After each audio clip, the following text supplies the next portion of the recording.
ہم نے اپنی لاسٹ 2 ویڈیوز میں دیکھا کہ غفرہ ہمارے بیڈ کانڈکٹ یعنی برے عمل کے فوری ریئیکشن کے خلاف دیا جانے والا وقتی تحفظ یا استثناء ہے، نہ کہ اس برے کام سے بریت کی عدالتی کلین چٹ۔ یہ وقتی تحفظ اس بنیاد پر دیا جاتا ہے کہ یہ شخص اپنے رویے پر نظر ثانی کرتے ہوئے اپنی غلطی کا احساس کر لے۔ اس پروسیس کو قرآن ریئلائزیشن کہتا ہے، جس کا مطلب ہے غور و فکر کرتے ہوئے کسی چیز کی موجودگی کا احساس کر لینا۔ یہ ٹرم قرآن میں مختلف لیولز پر یوز ہوئی ہے، جسے ہم کسی اور ویڈیو میں دیکھیں گے۔ پھر وہ انسان اس برے یا غلط عمل سے الجھن، شرمندگی یا دکھ محسوس کرے اور اپنی غلطی کو مانتے ہوئے اپنی رویے کی ری ایڈجسٹمنٹ یعنی اصلاح کرے، یہ استغفار ہے۔ اور اپنی غلطی کو مانتے ہوئے اس کی معافی مانگنا اور تلافی کرتے ہوئے اپنے رویے کو قانون کے مطابق ڈھال لینا توبہ ہے۔ یہ بالکل لاجیکل سٹیپس ہیں۔ اس میں کچھ بھی آپ کو اللاجیکل یعنی نہ سمجھ آنے والی یا کنفیوز کرنے والی یا خواہ مخواہ زبردستی ٹھونسنے والی بات نظر نہیں آئے گی۔ کسی بھی سوچنے سمجھنے والے انسان کے لیے یہ بالکل ایک لاجیکل چیز ہے۔ کسی بھی مہذب ملک کے مہذب شہریوں میں آپ کو یہی ریت نظر آئے گی۔ اب اگر ہمارا آئین اپنے سٹیزن سے دونوں لیولز پہ یہی مطالبہ کرتا ہے تو اس میں غلط کیا ہے؟ اس سے اور مہذب نظام تو دنیا میں ہو ہی نہیں سکتا۔ اب اگر آپ انسانی لکھی کتابوں میں موجود غیر ضروری شور سے ہٹ کر ایک نارمل انسانی انداز میں سوچیں تو آپ قرآن کو لاجک پر مبنی ایک انتہائی انٹیلیجنٹ بک پائیں گے۔ دوسری بات، اس غلطی سے اگر عدالتی ریلیف ملنا ہے تو وہ منطقی طور پر توبہ کے بعد ہونا چاہیے، جس میں تلافی والا پہلو بھی شامل ہے، نہ کہ استغفار کے بعد۔ آپ دیکھیں گے کہ قرآن سے یہی رزلٹ آپ کو ریفلیکٹ ہوتا نظر آئے گا۔ آئیے غفرہ کو تھوڑا سا اور سمجھ لیتے ہیں۔ غفرہ کا نظام ایک ڈائنامک یعنی متحرک اور انٹیلیجنس بیس سسٹم یعنی انٹیلیجنس پر مبنی نظام ہے۔ اس کا ایک پہلو یہ ہے کہ انسان کو اپنی غلطیوں کو ریئلائز کرنے کا موقع فراہم کرتا ہے۔ یعنی اگر انسان سوچتا سمجھتا ہے تو آگے کسی نہ کسی سٹیج پر غلطیوں کو ریئلائز کر لے گا۔ اس میں بعض دفعہ سزا بھی دی جاتی ہے تاکہ انسان اپنی غلطیوں کو ریئلائز کر لے۔ اگر کر لے تو دی گئی استثناء میں توسیع مل جاتی ہے۔ دوسرا، یہ غفر یعنی گناہوں کے ریئیکشن کے اگینسٹ دی گئی پروٹیکشن ساتھ ساتھ ان برے کاموں سے نکلنے والے تابکاری اثرات سے بھی استغفار طلب کرنے والے کو پروٹیکٹ کرتی ہے، جو اس کی نفسیات کو بری طرح متاثر کر سکتے ہیں۔ ہاں، غفرہ ایک شخص کو شرک کے عمل کے آنے والے ریئیکشن اور اس کے تابکاری اثرات سے پروٹیکشن نہیں دیتی، لیکن جب سرکشی پر ہی اصرار رہے تو حفاظت ختم کر دی جاتی ہے، تو تب ہمارے کاموں کا عذاب یعنی تباہ کن نتائج سماجی، نفسیاتی یا مختلف اور صورتوں میں وقوع پذیر ہوتے ہیں۔ انفرادی اور اجتماعی دونوں سطح پر عذاب یا ریئیکشن مختلف انداز میں ریفلیکٹ ہوتا ہے۔ قرآنی سسٹم میں غفر کوئی جادوئی معافی نہیں بلکہ ایک حکمت پرا تحفظ ہے جو تبدیلی کی شرط کی بنیاد پر دیا جاتا ہے۔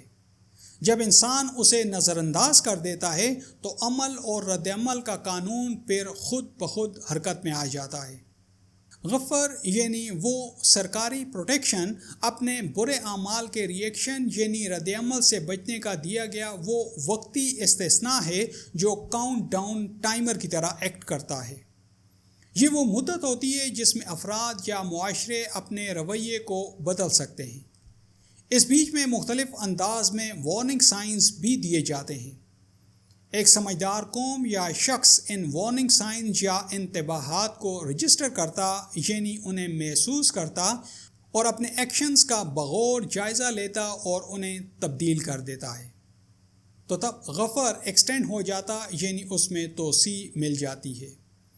یہی اس نظام کا پیٹرن ہے۔ اگر اس دوران انجان بن کر وقت گزار دیا جائے تو پھر چاہے ایک شخص ہو یا ایک قوم، وقت گزر جانے پر ریئیکشن اپنے اپنے پریشان کن اثرات کے ساتھ رونما ہوتا ہے۔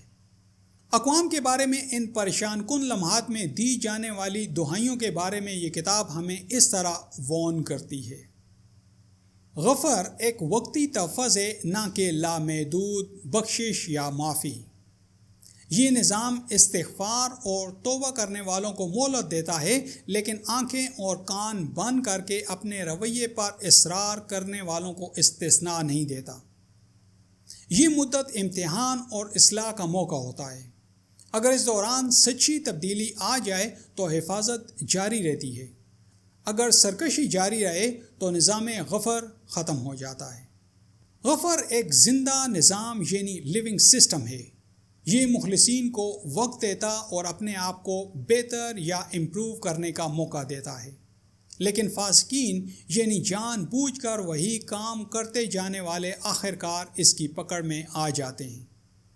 قرآن کا تصور غفر کسی جذباتی معافی کا نہیں بلکہ ایک حکمت آمیز تحفظ کا نظام ہے، جو وقتی قید کے تحت کام کرتا ہے، اصلاح اور توبہ کی شرط سے مشروط ہے اور بدلے ہوئے رویے کو ہی قبول کرتا ہے۔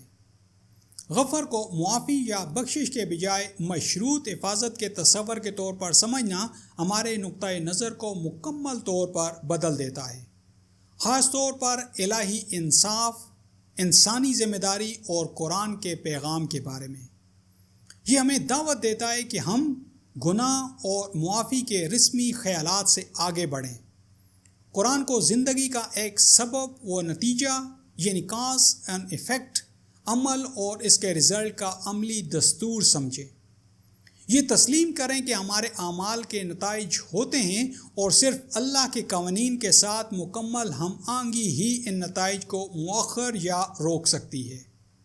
یہ الہی رحمت کو کمزور نہیں کرتا بلکہ انسانی ذمہ داری کو بڑھا دیتا ہے۔ یہ مومن کی اخلاقی عقل کو جگاتا ہے۔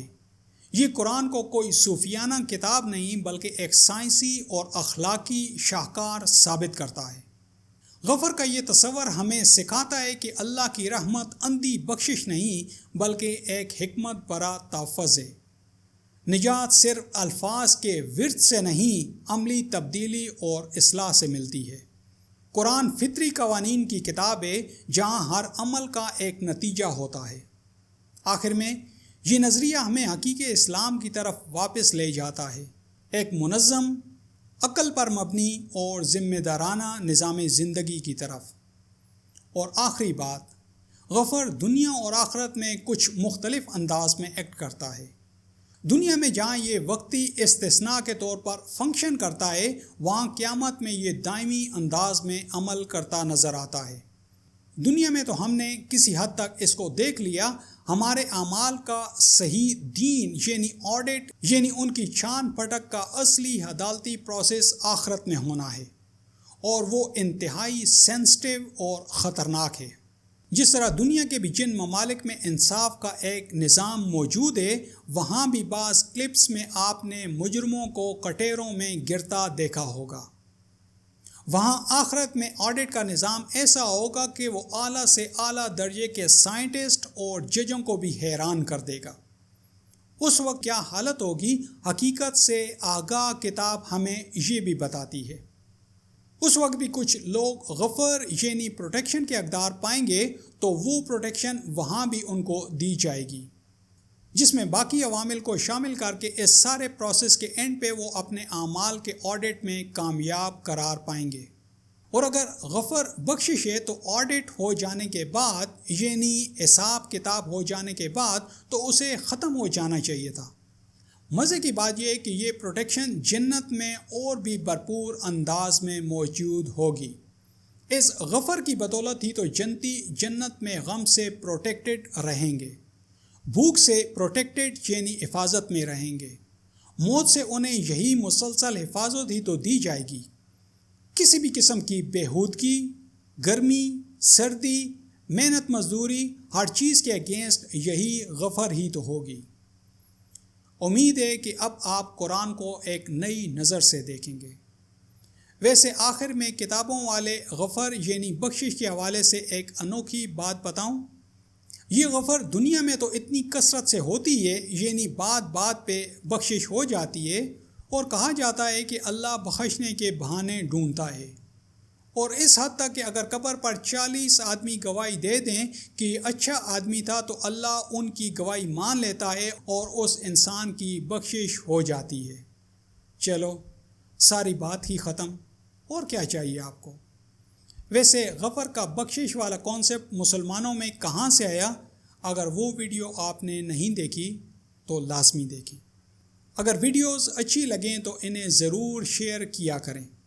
اپنے رب کے سچے دین کے لیے جہاد یعنی کوشش کرنا آپ کی بھی اتنی ہی ذمہ داری ہے جتنی میری۔ قرآن کے ایک اسٹوڈنٹ اور اس میں ریسرچ کرتے سائنٹسٹ کی حیثیت سے یہ میری سالوں کی محنت ہے۔ اپنے قیمتی وقت کے لیے آپ کا بہت بہت شکریہ۔